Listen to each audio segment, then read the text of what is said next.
Most people think that if you spend your weekends alone, you are depressed, lonely, or socially awkward. They look at you sitting by yourself in a cafe or going for a walk without a phone glued to your ear, and they pity you. They think you are missing out on the best parts of life, but they are completely blind to the truth. The reality is that the people who constantly need a crowd are the weak ones. They use other people to distract themselves from their own empty minds. If you actually prefer your own company, you aren't broken. You possess a psychological advantage that makes you nearly invincible. We are living in an era where everyone is terrified of silence. Look around you the next time you're out in public. The moment someone is left alone for 2 seconds, they pull out their phone. They need to text, they need to scroll, they need to see what everyone else is doing. They are addicted to the noise of the world. But if you are the kind of person who locks the door, turns off the phone, and feels a deep sense of relief when you are finally by yourself, you are operating on a completely different level. The ancient Stoics understood this secret. They knew that true power is built in the quiet. Today, we are going to break down the 6 rare traits you have if you prefer being alone. These aren't just personality quirks. These are psychological weapons that allow you to dominate your life while everyone else is busy trying to fit in. Let's take a hard look at the real problem here. The world is built for extroverts. It is designed to reward the loud, the flashy, and the socially desperate. From the time you are a little kid sitting in a classroom, you are told to play with others, be a team player, and raise your hand. Society rewards the loudest person in the room, even if they have absolutely nothing valuable to say. Because of this twisted system, introverts and people who genuinely love solitude are made to feel guilty. You have probably felt that heavy guilt before. You decline an invitation to a party or a dinner or a useless networking event, and your friends make you feel like a criminal. Come on, don't be boring, they say. Live a little. But what they don't understand is that their version of living drains the life right out of you. To them, a crowded room full of flashing lights and loud music is energy. To you, it is a vampire. You give and give and give your energy away in small talk, fake laughs, and pointless gossip until you have nothing left for yourself. You go home feeling completely empty, like someone just robbed your soul. The Stoic philosopher Seneca said, "To be everywhere is to be nowhere." When you are constantly spreading your attention across dozens of people, you lose your center. You become a watered-down, weak version of yourself. People who cannot be alone have no center gravity. They define themselves by whoever they are standing next to. If they are with angry people, they get angry. If they are with shallow people, they become shallow. If they are gossips, they gossip. They are social chameleons, constantly changing their colors to match the background so they don't get rejected. But when you choose solitude, you stop being a chameleon. You strip away all the fake personalities you put on to please others. You are forced to look in the mirror and deal with the raw, ugly, unfiltered truth of who you are. This is terrifying for a normal person. That is exactly why they run from it. They don't want to see what's in the mirror. But you run toward it. You face it. And because you face it, you develop traits that the crowd will never possess. Let's explore the 6 rare traits of the solitary mind.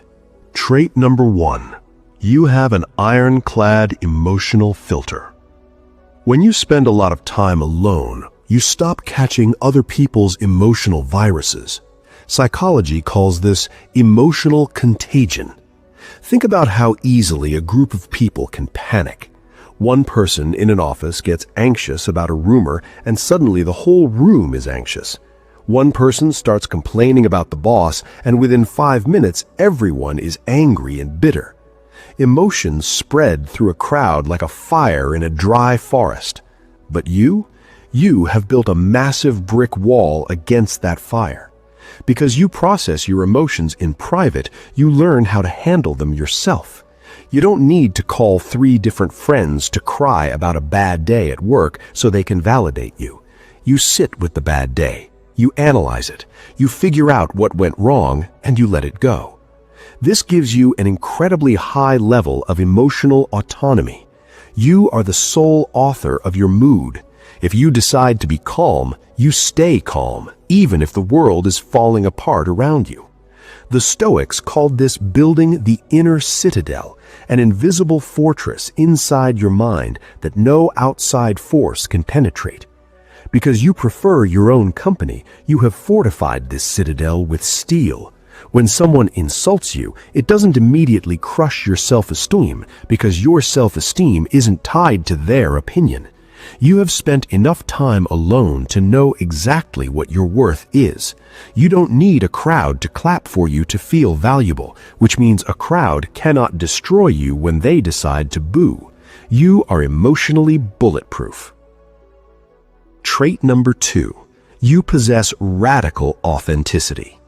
Society demands that we wear masks. It is exhausting. You have a polite mask for your boss, a happy mask for your family, a cool mask for your friends, and a friendly mask for strangers on the street. It takes a massive amount of brain power to keep those masks on straight every single day. People who are always surrounded by others eventually forget what their real face looks like. They play a character for so long that they start to believe the mask is who they actually are. They lose their soul to the audience.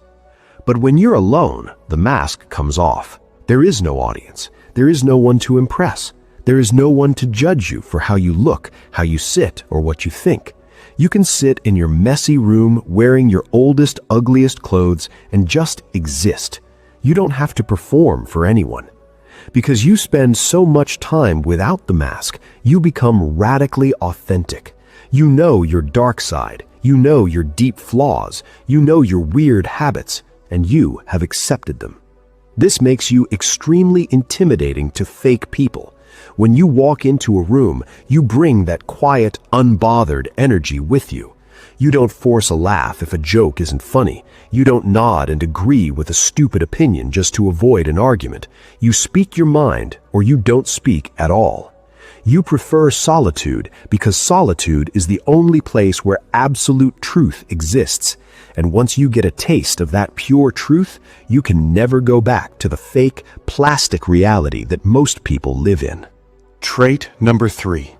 You have a lethal level of focus. Distraction is the sickness of our modern generation. People cannot focus on a single task for more than 3 minutes without checking a screen, reading a notification, or talking to someone. Their brains are constantly jumping from one cheap dopamine hit to the next.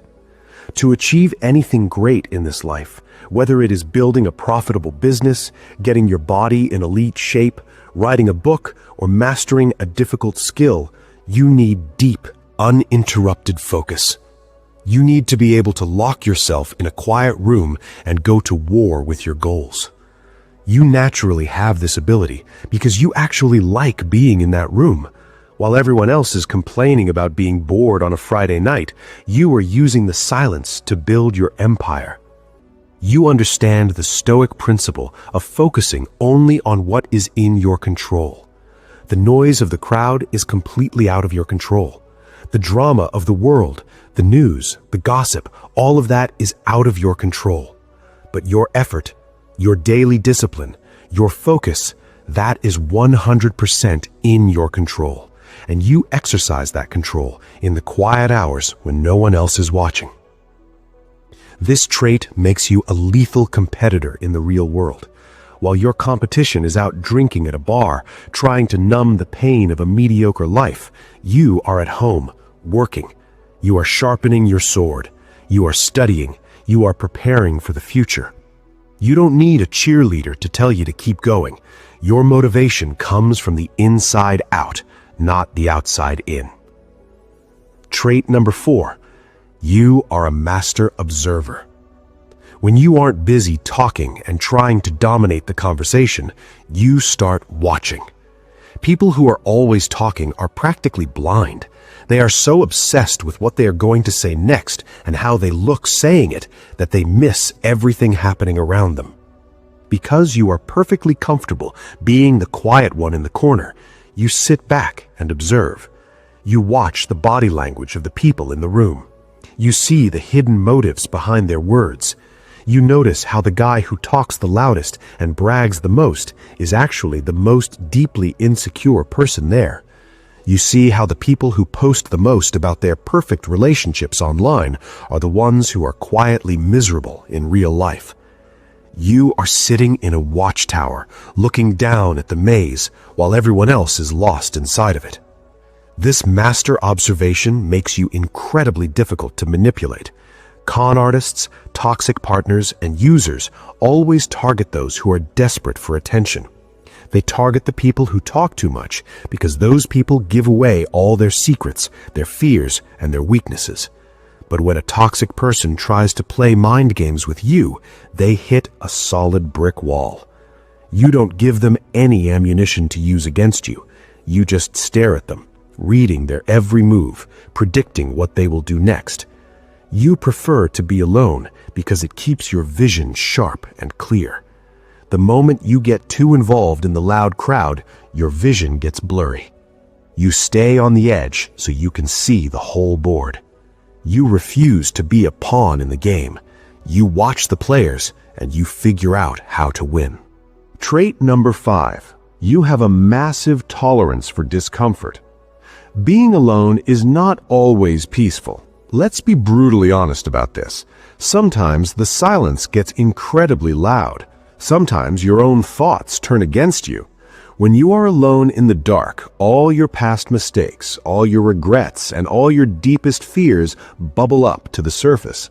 Most people run from this feeling like it is a monster. The second they feel a bad memory or a wave of sadness coming up, they reach for their phone. They turn on the music, they call a friend, they drink alcohol, they run to the nearest distraction to put out the fire in their mind. But you don't run. You sit in the fire.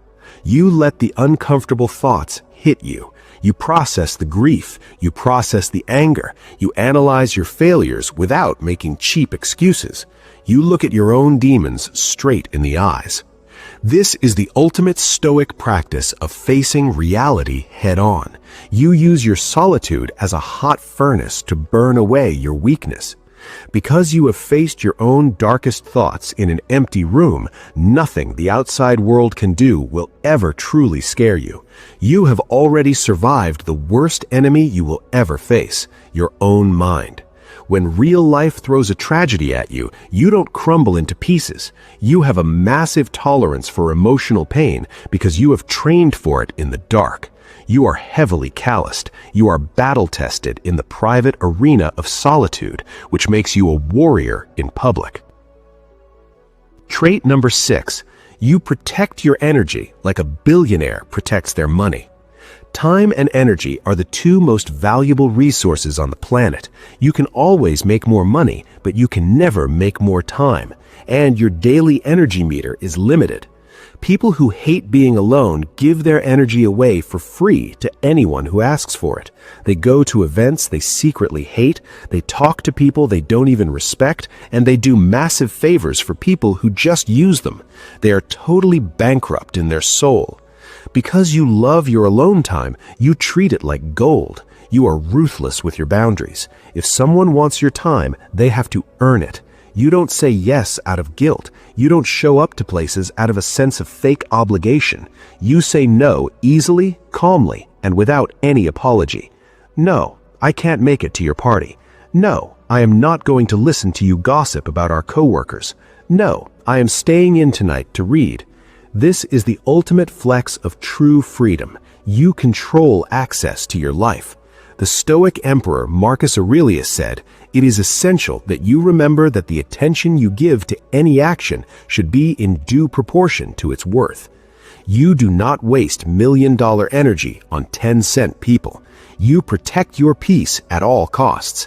And because you are so fiercely selective about who you let into your private space, the few people who do make the cut are high quality, deeply loyal, and incredibly real. You don't have a massive network of fake friends you barely know. You have a tiny circle of absolute warriors. So, What happens when you combine all these things?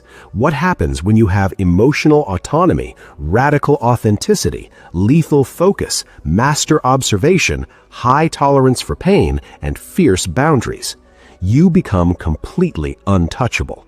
You become a force of nature that modern society does not know how to handle. The entire system relies on you being needy and insecure.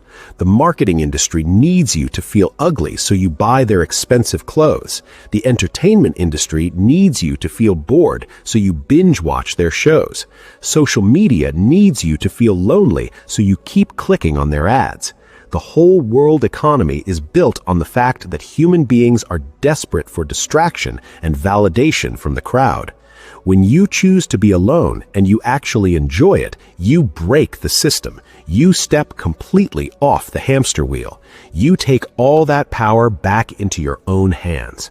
They will call you an outcast. They will call you a lone wolf. They will say you are antisocial, strange, or depressed. Let them talk. Let them point fingers. While they are busy losing their minds over trivial drama and exhausting themselves chasing the approval of people they don't even like, you are quietly building a masterpiece of a life. You are reading. You are training your body. You are thinking deeply. You are growing stronger every single day.